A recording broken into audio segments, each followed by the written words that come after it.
नवल पल्लव श्रृंगार के तोरण आज सुहाए, दर्शन हो जब श्याम के मन न खुशी समाए। हरे कृष्णा। आप सभी का दिन शुभ और मंगलमय हो। भगवान कृष्ण की कृपा से आप सभी के दुख दूर हो। अपना कीमती समय इन कथाओं को देने के लिए और कमेंट बॉक्स में अपना भर भर कर प्यार देने के लिए आप सभी को दिल से बहुत बहुत धन्यवाद। आज आप प्रस्तान करेंगे कार्तिक मास महात्म्य के अध्याय 14 का। साथ ही आप सुनेंगे उस कहानी को जब कान्हा जी ने पहली बार गौवें चराई थी। गौवें चराना कोई आसान काम तो नहीं था। कान्हा जी गौओं से बहुत प्रेम करते थे, लेकिन गोकुल में एक परंपरा थी कि जब भी पहली बार जो ग्वाल बाल थे वो गौओं को चराने जाया करते थे तो एक परंपरा निभाई जाती थी। जिस तरह से बच्चे का नामकरण होता है, ठीक उसी तरह से जब गौओं को चराने जाया करते थे तो उससे पहले एक परंपरा होती थी। वो आज की इस कहानी में आप सुनेंगे। जैसे कि इससे पहले की वीडियो में आपने सुना था कि कान्हा जी ने अपना नामकरण कराने के लिए आए हुए पुरोहित जी को आंखों ही आंखों में कैसे धमकाया था। उनकी मासूम सी धमकी आंखों ही आंखों में जानकर पुरोहित जी ने उनकी सच्चाई नहीं बताई थी। अगर आपने इससे पहले की वीडियो नहीं देखी है तो जरूर देखिएगा। और आज भी कथा सुनने से पहले ही जल्दी से वीडियो को लाइक कर दीजिए, क्योंकि आज की कथा बहुत ही रोचक होने वाली है। जो मैं कान्हा जी की कहानी आपको सुनाऊंगी, ये कहानी आपने शायद कभी नहीं सुनी होगी। इससे पहले के अध्याय में देवर्षि नारद ने राजा पृथु को विष्णु शर्मा नाम के ब्राह्मण और राजा चौल की कहानी सुनाई थी। इतनी कथा सुनाने के पश्चात देवर्षि नारद जी ने कहा, हे राजा पृथु, अब मैं आपको भगवान के मंदिर में दीपदान करने और मार्जन अर्थात झाड़ू लगाने का महात्म्य भी सुनाता हूँ, जो एक समय मुझे स्वयं श्री ब्रह्मा जी ने सुनाया था। अत्यंत गोपनीय इस कथा को अब आप भी ध्यानपूर्वक सुनिए। अत्यंत प्राचीन काल की बात है। चंद्रवंश में जयध्वज नाम का एक अत्यंत प्रतापी और प्रभु भक्त राजा राज्य किया करता था। वह प्रतिदिन भगवान के मंदिर में जाकर स्वयं झाड़ू लगाता और दीप जलाया करता था। एक दिन वीतिहोत्र नामक राजपुरोहित स्वयं राजा को ये कार्य करते हुए देखकर विस्मय से पूछने लगे कि हे राजन, भगवान को प्रसन्न करने के लिए और भी अनेक भक्ति युक्त कार्य है, फिर मंदिर में आप स्वयं सफाई करने और दीप जलाने में इतनी श्रद्धा क्यों रख रहे हैं? इतनी अधिक श्रद्धा का क्या रहस्य है? राजा ने हाथ जोड़कर अत्यंत विनम्र भाव से कहा, महाराज, इस संबंध में मेरे पूर्व जन्म का एक अत्यंत विस्मयकारी इतिहास है, जो भगवान की कृपा से मुझे इस जन्म में भी याद है। अगर आपका आदेश हो तो वह घटना मैं आपको भी सुनाऊं। पूर्व जन्म की वह घटना सुनाते हुए राजा जयध्वज ने कहा, सतयुग में स्वरोचिष मनवंतर में वेद वेदांगों को जानने वाला एक ब्राह्मण था, जो अत्यंत विद्वान होते हुए भी दुष्कर्मों में लिप्त रहता था। उसके खोटे कर्मों के कारण उसके बंधु बांधवों ने उसका परित्याग कर दिया था। एक दिन भूख प्यास से अत्यंत दुखित होकर वह घूमता फिरता नर्मदा नदी के तट पर जा पहुंचा और वहीं पर उसने अपने प्राण त्याग दिए। उसकी पत्नी भी व्यभिचारिणी थी, इसलिए उसके बंधुओं ने उसे भी घर से बाहर निकाल दिया था। उसी के गर्भ से अत्यंत पापी मैं उत्पन्न हुआ। उस जन्म में मेरा नाम दंडकेतु था। दूसरों की पत्नियों, वैश्याओं और धन के लिए मैंने गौ, पशु और अनेक मनुष्यों की हत्याएं तक की और इस प्रकार पाप पूर्ण जीवन में बिताता रहा। एक रात को किसी दूसरे की स्त्री से भोग करने की इच्छा से मैं एक सूने मंदिर में गया। वहां जाकर मैंने वस्त्र से वह स्थान साफ किया और दीपक जलाया। उस सूने मंदिर में दीपक जलता देखकर ग्राम रक्षक वहां आ गए और मुझे चोर या डाकू समझकर उन्होंने लाठियों से मुझ पर इतने प्रहार किए कि मेरी मृत्यु हो गई। देवालय में ही मेरे प्राण निकल गए। मेरे प्राण निकलते ही भगवान के दूत वहां आ गए और मुझे सुंदर विमान में बिठाकर वैकुंठ लोक को ले गए। कार्तिक के महीने में भगवान के मंदिर में झाड़ू लगाने और दीपक जलाने से मुझे इतना फल मिला कि कई कल्प तक स्वर्ग में सुख भोग कर अब मैंने चंद्रवंश में जन्म लिया है। अगर श्रद्धा और भक्ति पूर्वक यही क्रिया कार्तिक के पूरे महीने में की जाए तो उसके पुण्य का तो कहना ही क्या है। उसका वर्णन तो स्वयं श्री ब्रह्मा जी भी नहीं कर सकते। एक अन्य और कथा सुनाते हुए देवर्षि नारद जी ने कहा, हे राजन, अब दूसरे के दीपक जलाने का महात्म्य भी सुनिए। मनुवंश के प्रतापी राजा रैवत के पुत्र भद्रबुद्धि के पुत्र का नाम सुदर्शन था। नाम के अनुरूप ही सुदर्शन अत्यंत सुंदर और पराक्रमी था। भद्रबुद्धि की राजधानी नर्मदा के तट के समीप महेंद्र पर्वत पर थी। एक बार शिकार खेलने के लिए सुदर्शन अपने साथियों के साथ वन में गया। घूमते फिरते उसने नदी के उस पार एक सुंदर कन्या को देखा तो साथियों को वहीं छोड़कर घोड़े पर सवार होकर वह तत्काल नदी के उस पार जा पहुंचा। वहां उस रूपवती कन्या को देखकर सुदर्शन उस पर मोहित हो गया। कन्या भी उस सुंदर बलशाली वीर पुरुष को देखकर लज्जा को प्राप्त हुई। सुदर्शन ने शालीनता पूर्वक उस कन्या का परिचय पूछा। तब उस कन्या ने बतलाया कि वह तो गौड़ राजा की पुत्री है और उसका नाम मदनालसा है। अपनी सखियों के साथ क्रीड़ा करने के लिए वह यहाँ पर आई हुई है। इसके बाद स्वेच्छा पूर्वक उन दोनों ने ही गंधर्व रीति से वहीं पर अपना विवाह कर लिया और कुछ समय तक नर्मदा नदी के तट पर वे दोनों विहार करते रहे। फिर अपने घर आकर वे दोनों आनंद पूर्वक रहने लगे। कुछ समय के बाद राजा भद्रबुद्धि अपने पुत्र सुदर्शन को सारा राज्य सौंपकर स्वयं वन में तपस्या करने के लिए चले गए। राजा बनने के बाद सुदर्शन बड़ी कुशलता पूर्वक राजकाज चलाने लगा। रानी मदनालसा अपने पति को विष्णु भगवान की पूजा आराधना करने का सदा उपदेश किया करती थी। इस प्रकार वे दोनों ही भगवान के अनन्य भक्त बन गए। राजा सुदर्शन ने रानी की प्रेरणा से भगवान का एक स्वर्ण मंदिर बनवाया। दोनों ही उसमें प्रतिदिन भगवान का पूजन और कार्तिक मास में दीपदान अर्थात दीप जलाया करते थे। एक दिन रानी मंदिर में दीपक जला रही थी कि उसी समय राजा ने उसे बुलवाया, परंतु दीपक जलाकर आने में रानी को थोड़ी देर लग गई, जिससे राजा क्रोधित हो गया। तब राजा ने बहुत ही क्रोध में अपनी रानी से कहा कि तुम तो कहती थी कि पति ही पत्नी का देवता होता है, फिर दीपदान करने में इतनी देर लगाकर तुमने मेरा अनादर क्यों किया? अगर देरी का कोई और गुप्त कारण हो तो कहो। तब सती साध्वी मदनालसा अत्यंत स्नेहयुक्त वचनों में बोली, हे महाराज, मैं दीपदान का महत्व आपको बतलाती हूँ। अब आप भी ध्यान पूर्वक मेरे वचनों को सुनिए। अपने पिछले जन्म की कहानी सुनाते हुए रानी ने कहा कि मैं पिछले जन्म में एक चूहिया थी। गोदावरी नदी के तट पर एक मंदिर में मैं रहा करती थी। एक दिन भगवान के मंदिर में रात को जलता हुआ दीपक बत्ती छोटी होने के कारण बुझने लगा और मैंने घी खाने के लालच से बत्ती को मुंह से पकड़कर उठा लिया। मेरे ऐसा करने से दीपक की लौ तेज हो गई, परंतु साथ ही मेरा मुंह भी जल गया। इससे मैं मृत्यु को प्राप्त हो गई। क्योंकि रात के समय भगवान के मंदिर में दीपक जलाते हुए मेरी मृत्यु हुई थी, इस कारण मैंने इस जन्म में ऐसा सुंदर रूप पाया है और मैं आपकी रानी बन गई। अगर कोई श्रद्धा पूर्वक भगवान के मंदिर में दीपदान करता है तो उसके फल का तो कहना ही क्या है। अपनी रानी के मुख से ये वचन सुनकर राजा सुदर्शन ने आजीवन कार्तिक मास का व्रत करके भगवान के मंदिर में दीपदान किया और अंत में वह बैकुंठ लोक को प्राप्त हुआ। नारायण नारायण। आज का अध्याय समाप्त हुआ। आज के इस अध्याय से हमने दो बातें तो जरूर सीखी। एक, भगवान के मंदिर में झाड़ू लगाना, साफ सफाई करना, और दूसरा मंदिर में दीपदान करना, यानी कि मंदिर में दीपक जलाना। अगर कभी भी आप मंदिर में जाते हैं और आपको लगता है कोई दीपक बुझने वाला है, उसकी बाती जलकर छोटी हो गई है, तो आप उस बाती को थोड़ा सा आगे जरूर बढ़ा देना, ताकि आपको भी वही पुण्य मिल सके जो उस रानी को इस कथा में मिला था। तो आज की कहानी बहुत रोचक थी ना। इसके बाद भी अगर आपने इस वीडियो को लाइक नहीं किया है तो प्लीज अब तो वीडियो को लाइक कर दीजिए। अब सुनिए कान्हा जी के पहली बार गौवें चराने की कहानी।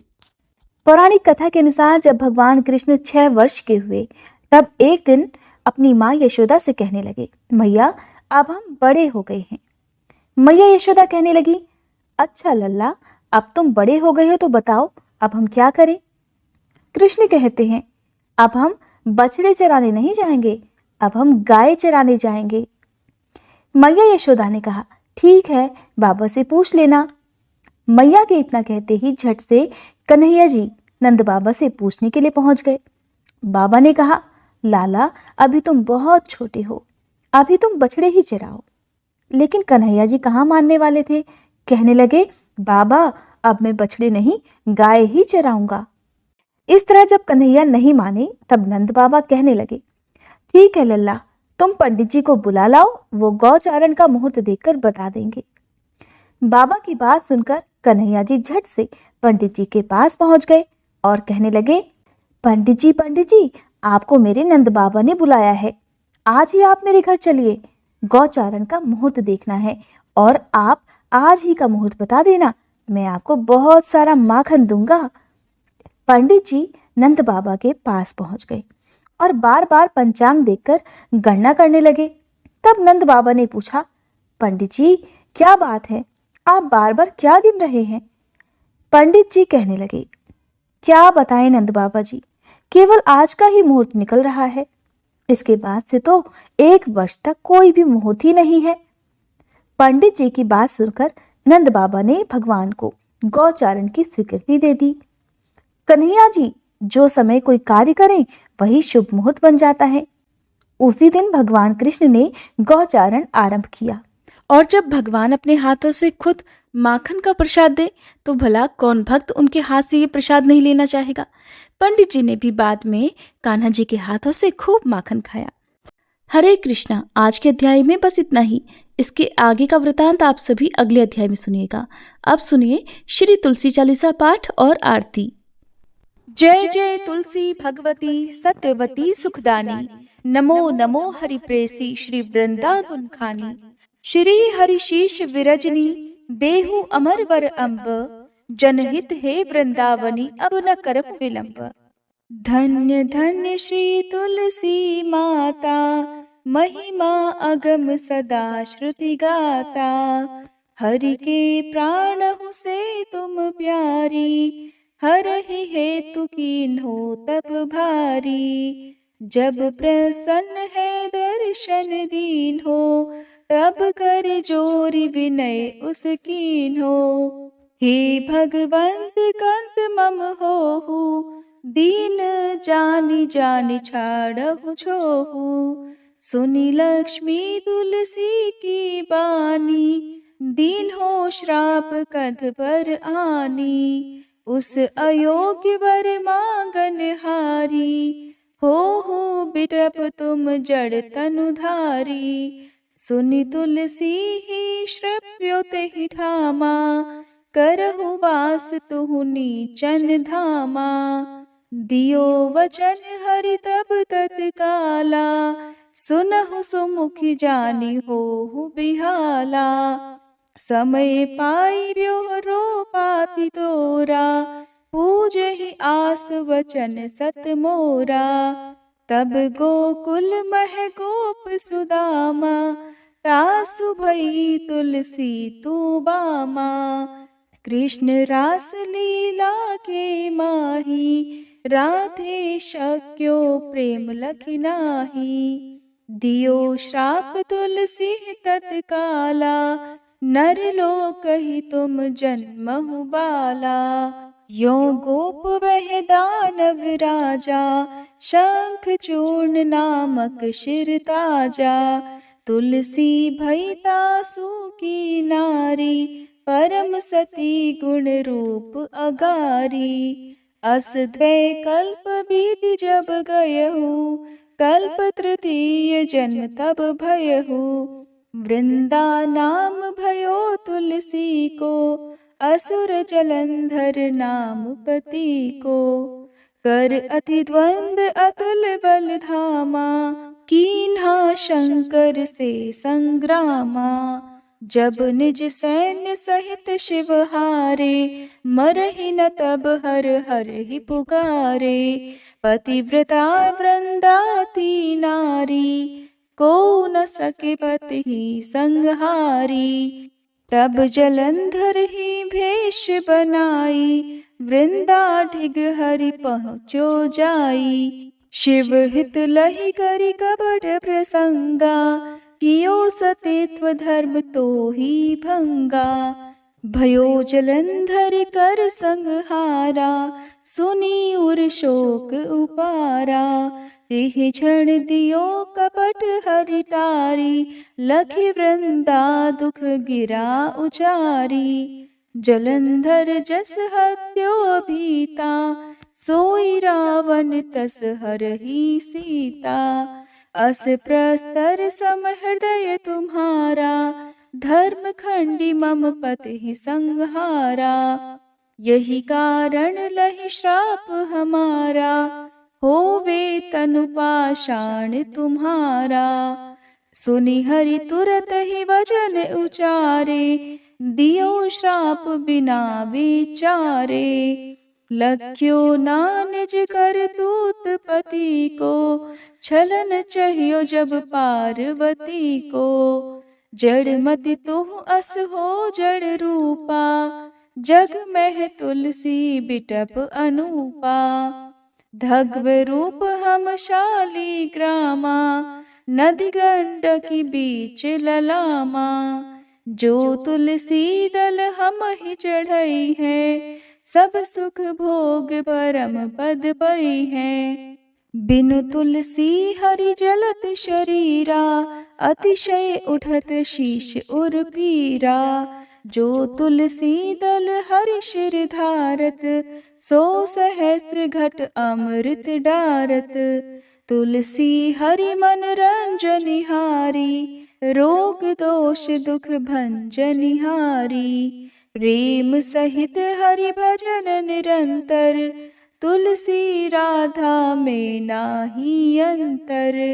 व्यंजन हो 56 प्रकारा, बिन तुलसी दल ना हरहि प्यारा। सकल तीर्थ तुलसी तरु छाही, लहत मुक्ति जन संशय नाही। कवि सुंदर एक हरि गुण गावत, तुलसी निकट सहस गुण पावत। बसत निकट दुर्वासा धामा, जो प्रयास ते पूर्व ललामा। पाठ करहि जो नित नर नारी, होहि सुख भाषहि त्रिपुरारी। तुलसी चालीसा पढ़ी तुलसी तरु गृहधारी, दीप दान करी पुत्र फल पावहि बंध्यहु नारी। सकल दुख दरिद्र हरिहार हुए परम प्रसन्न, आशय धन जन लड़ही कर बसहि पूर्णा अत्र। लाही अभिमत फल जगत महिलाहि पूर्ण सब काम, जेहि दल अर्पहि तुलसी तह सहस बसहि हरि राम। तुलसी महिमा नाम लख, तुलसी सूत सुख राम। मानस 40 रच्यो, जग मह तुलसीदास। प्रेम से बोलिए तुलसी महारानी की जय। तुलसी महारानी नमो नमो, हरि की पटरानी नमो नमो। तुलसी महारानी नमो नमो, धन तुलसी पूरण तप कीनो। शालिग्राम बनी पटरानी नमो नमो। तुलसी महारानी नमो नमो, हर की पटरानी नमो नमो। जाके पत्र मंजरी कोमल, श्रीपति कमल चरण लपटानी नमो नमो। तुलसी महारानी नमो नमो, हरि की पटरानी नमो नमो। कौन महीने बोई रानी तुलसा, कौन महीने हुई हरियाली नमो नमो। तुलसी महारानी नमो नमो, हर की पटरानी नमो नमो। कौन महीने हुई तेरी पूजा, कौन महीने हुई पटरानी नमो नमो। तुलसी महारानी नमो नमो। आषाढ़ मास में बोई रानी तुलसा, सावन महीने हुई हरियाली नमो नमो। तुलसी महारानी नमो नमो, हरि की पटरानी नमो नमो। कार्तिक मास में हुई तेरी पूजा, मंगसिर मास हुई पटरानी, नमो नमो। तुलसी महारानी नमो नमो, हर की पटरानी नमो नमो। धूप दीप नैवेद्य आरती, पुष्पन की वर्षा बरसानी, नमो नमो। तुलसी महारानी नमो नमो, हर की पटरानी नमो नमो। 56 भोग 36 व्यंजन, बिन तुलसी हरि एक न मानी, नमो नमो। तुलसी महारानी नमो नमो, हरि की पटरानी नमो नमो। जो तुलसी को सवेरे गाए, श्री कृष्ण के दर्शन पाए, नमो नमो। तुलसी महारानी नमो नमो, हर की पटरानी नमो नमो।